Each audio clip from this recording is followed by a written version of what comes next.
Mesdames et messieurs, bonjour et bienvenue sur notre chaîne YouTube. L'information en Afrique et dans le monde en continu.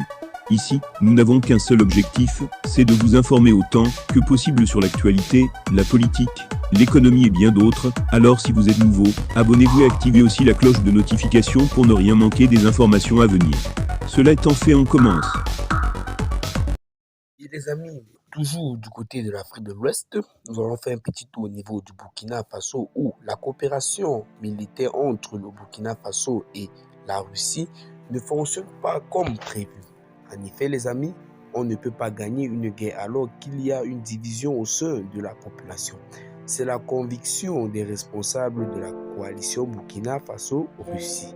Réunis en assemblée générale, ils ont rappelé l'importance de l'union de tous les Burkinabés, gage de la victoire sur le terrorisme.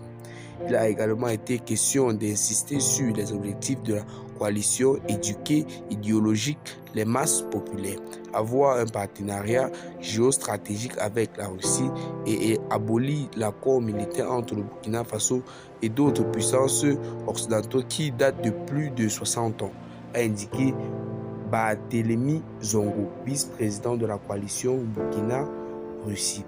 En choisissant le 4 août pour cette sortie médiatique, la coalition veut rendre hommage au père de la révolution burkinabé de 1984, le capitaine Thomas Sankara. Pour Barthélémy Zongo, cette date s'inscrit dans la quête de l'éducation des masses populaires qui se sont fixées comme objectif. Nous voulons que le président Damiba prenne les pas de Sankara, a déclaré Barthélémy Zongo. Cette organisation de la société civile prône la rupture du partenariat militaire avec la France au profit de la Russie. Pour unir les Burkinabés, ont-ils besoin de la Russie? À cette interrogation, le vice-président de la coalition a laissé entendre qu'il faut d'abord s'unir. Même si la Russie vient et que nous les Burkinabés ne sommes pas unis, je pense qu'on n'ira pas loin. L'union est déjà capitale, a-t-il insisté. Lors du point de presse du commandement des opérations du théâtre national, le vendredi 29 juillet dernier, le chef des opérations, le lieutenant-colonel Yves Didier Bamouni, a déclaré « Nous avons toujours été en coopération militaire avec la Russie.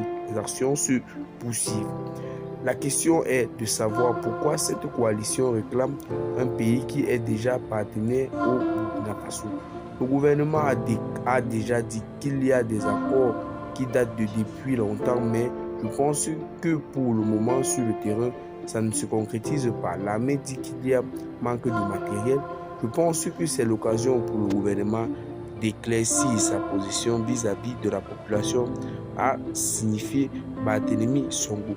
Pour les responsables de cette coalition, c'est une avancée pour les autorités de la transition d'informer la population qu'elles ont une coopération avec la Russie. Toutefois, la coalition souhaite que les autorités paient des armes et aient des partenaires en matière de renseignement. La coalition compte sur le peuple pour mettre la pression sur le gouvernement afin de parvenir à la coopération Burkina-Russie effective sur le terrain. Et bien les amis, c'est tout pour cette note d'information. Abonnez-vous à la chaîne si ce n'est pas encore fait. Partagez la vidéo avec vos amis sur la notamment intéressante. Et à plus pour de nouvelles vidéos. Bye bye.